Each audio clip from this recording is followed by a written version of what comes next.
श्रीमन्नारायण। आज हम रसपान करेंगे श्रीमद्भगवत महापुराण कथा के 16वें अध्याय का।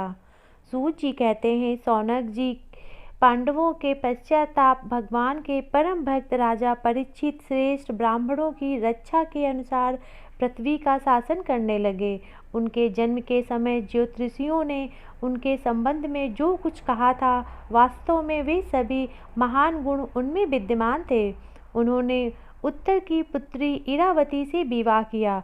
उससे उन्होंने जन्मजय आदि 4 पुत्र उत्पन्न किए तथा कृपाचार्य को आचार्य बनाकर उन्होंने गंगा के तट पर 3 अश्वमेध यज्ञ किए, जिनमें ब्राह्मणों को पुष्प दक्षिणा दी गई। उन यज्ञों में देवताओं ने प्रत्यक्ष रूप से प्रकट होकर अपना भाग ग्रहण किया। एक बार दिग्विजय करते समय उन्होंने देखा कि शूद्र के रूप में कलयुग राजा का वेश धारण करके एक गाय और बैल के जोड़े को ठोकरों से मार रहा है तथा उन्होंने उसे बलपूर्वक पकड़कर दंड दिया। सौनक जी ने पूछा, महाभाग्यवान सूत जी, दिग्विजय के समय महाराजा परीक्षित ने कलयुग को दंड देकर ही क्यों छोड़ दिया, मार क्यों नहीं डाला? क्योंकि राजा का वेश धारण करने पर भी था तो वह अधम शूद्र ही, जिसने गाय को लात से मारा था। यदि यह प्रसंग भगवान श्री कृष्ण की लीला से अथवा उनके चरण कमलों के मरकंद रस का पान करने वाले रसिक महानुभाव से संबंध रखता हो तो अवश्य कहिए। दूसरी व्यर्थ की बातों से क्या लाभ, उससे तो आयु व्यर्थ नष्ट होती है। प्यारे सूत जी बोले, जो लोग चाहते हैं मोक्ष परंतु अल्प आयु होने के कारण मृत्यु से ग्रस्त हो रहे हैं, उनके कारण ये भगवान यम का आवाहन करके उन्हें यहाँ शक्तिमान कर्म नियुक्त किया गया है। जब तक यम यहाँ इस कर्म में नियुक्त हैं, तब तक किसी की मृत्यु नहीं होगी। मृत्यु से ग्रस्त मनुष्य लोक के जीव भी भगवान से लीला कथा का पान करा सकेंगे। इसीलिए महर्षियों ने भगवान यम को यहाँ बुलाया है। एक तो थोड़ी आयु और दूसरे कम समझ, ऐसी अवस्था में संसार के मंदभाग्य विषयी पुरुषों की आयु व्यर्थ ही बीती जा रही है, नींद में, रात और व्यर्थ के कामों में। सूत जी ने कहा, जिस समय राजा परीक्षित कुरुगंगा जल देश के सम्राट के रूप में निवास कर रहे थे, उस समय उन्होंने सुना कि मेरी सेना द्वारा सुरक्षित साम्राज्य में कलयुग का प्रवेश हो गया है। इस समाचार से उन्हें दुख तो अवश्य हुआ, परंतु यह सोचकर कि युद्ध करने का अवसर हाथ लगा है तो उतने दुखी नहीं हुए। उसके बाद युद्धवीर परीक्षित ने धनुष हाथ में ले लिया।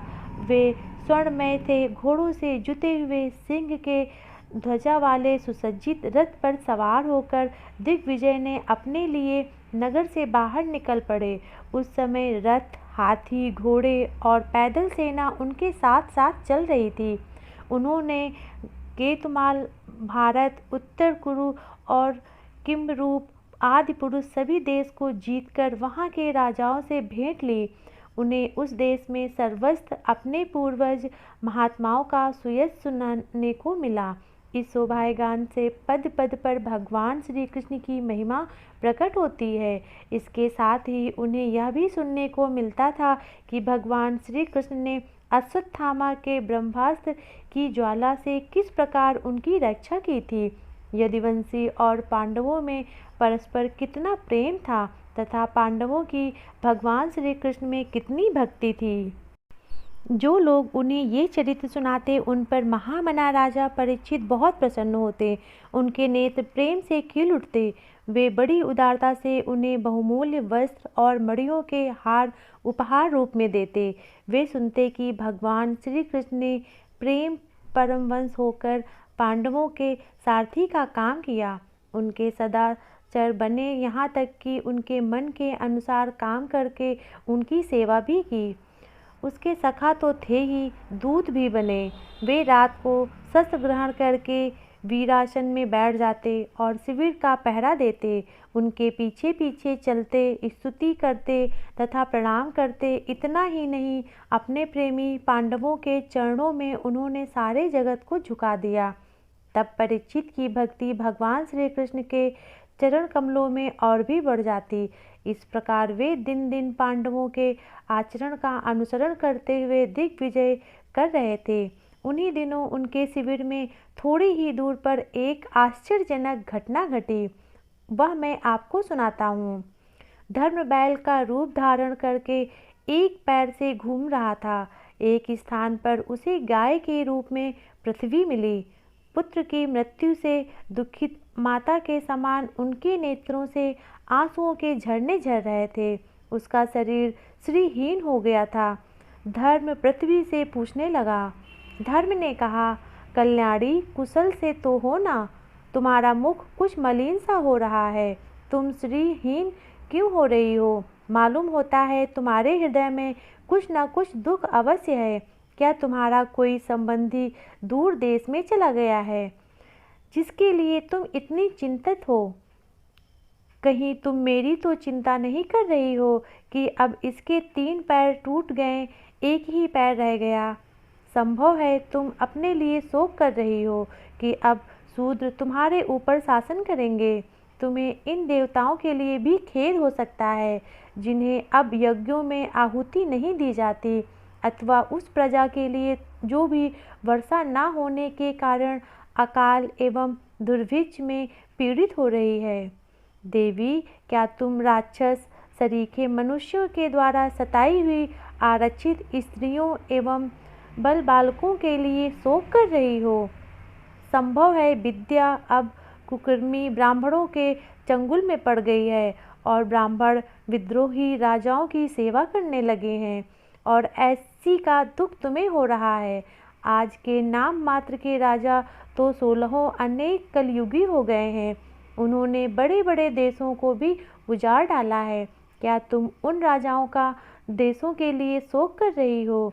आज ही जनता खान पान, वस्त्र, स्थान, स्त्री सहवास आदि नियमों का पालन न करके इसके क्या तुम दुखी हो? माँ पृथ्वी, अब समझ में आया हो या ना, तुम्हें भगवान श्री कृष्ण की याद आ रही होगी, क्योंकि उन्होंने तुम्हारा भार उतारने के लिए ही अवतार लिया था और ऐसी लीलाएं की थी जो मोक्ष की अवलंबन है। अब उनकी लीला स्मरण कर लेने पर उनके परित्याग से तुम दुखी हो रही हो। देवी, तुम तो धन रत्नों की खान हो। तुम अपने कलेश का कारण जिससे तुम इतनी दुर्बल हो गई हो, मुझे बतलाओ। मालूम होता है बड़े बड़े बलवानों को भी हरा देने वाली काल ने देवताओं के द्वारा वंदनीय तुम्हारे सौभाग्य को छीन लिया है। पृथ्वी ने कहा, धर्म, तुम मुझसे जो कुछ पूछ रहे हो वह सब स्वयं जानते हो। जिन भगवान के सहारे तुम सारे संसार को सुख पहुँचाने वाले अपने चारों चरणों से युक्त थे, उनमें सत्य, पवित्रता, दया, क्षमा, त्याग, संतोष, सरलता, सम, दम, तप, समता, चिचित, वस्त्र, विचार, ज्ञान, वैराग्य, ऐश्वर्य, वीरता, तेज, बल, स्मृति, स्वतंत्रता, कौशल, क्रांति, धैर्य, कोमलता, निर्भीकता, विनय, शील, साहस, उत्साह, बल, सौभाग्य, गंभीरता, स्थिरता, अस्थिरता, कीर्ति, गौरव, ये सब 39 गुण तथा महत्वाकांक्षी पुरुष के द्वारा और भी बहुत से महान गुण उनकी सेवा करने के लिए नित्य निरंतर निवास करते हैं, एक क्षण के लिए भी उससे अलग नहीं होते। उन्हीं समस्त गुणों के आश्रय सौंदर्य धाम भगवान श्री कृष्ण ने उस समय इस लोक से अपनी लीला स्वर्णन कर ली और वह संसार पाप में कलयुग की कुदृष्टि का शिकार हो गया। यही देखकर मुझे बड़ा शोक हो रहा है। अपने लिए देवताओं में श्रेष्ठ, तुम्हारे लिए देवता, पितर, ऋषि, साधु और समस्त वर्णों तथा आश्रमों के मुनियों के लिए मैं शोकग्रस्त रहती हूँ, जिसका कपाटवश प्राप्त करने के लिए ब्रह्मा आदि देवता भगवान के शरणागत होकर बहुत दिन तक तपस्या करते रहे। वही लक्ष्मी जी अपने निवास स्थान कमलवन का परित्याग करके बड़े प्रेम से जिनके चरण कमलों की सुभग छत्र छाया का सेवन करती हैं, उन्हीं भगवान के चरण कमल वज्र, अंकुश, ध्वजा आदि चिन्हों से युक्त श्री चरणों से विभूषित होने के कारण मुझे महान वैभव प्राप्त हुआ तथा और मेरी तीनों लोकों से बढ़कर शोभा हुई। परंतु मेरे सौभाग्य का अंत हो गया। भगवान ने मुझ अभागिन को छोड़ दिया। मालूम होता है मुझे अपने सौभाग्य पर गर्व हो रहा था, इसीलिए उन्होंने मुझे यह दंड दिया है। तुम अपने 3 चरणों के कम हो जाने से मन ही मन कुष्ठ हो रहे, अतः अपने पुरुषार्थ से अपने ही अंदर पुनः सब अंगों से पूर्ण एवं स्वस्थ कर देने के लिए अत्यंत रमणीय श्याम सुंदर विग्रह से यदुवंश में प्रकट हुए और मेरे बड़े भारी भार को भी जो असुरवंशी राजाओं के सैकड़ों रूप में था नष्ट कर डाला, क्योंकि वे परम स्वतंत्र थे।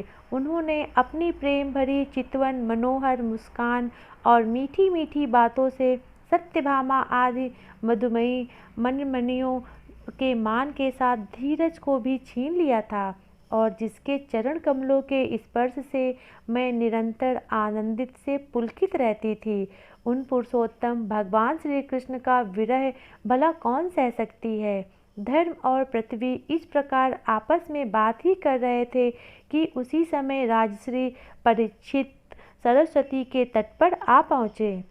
श्रीमद् भगवत महापुराण कथा का 16वां अध्याय समाप्त हुआ। प्रेम से बोलो जय जय श्री राधे।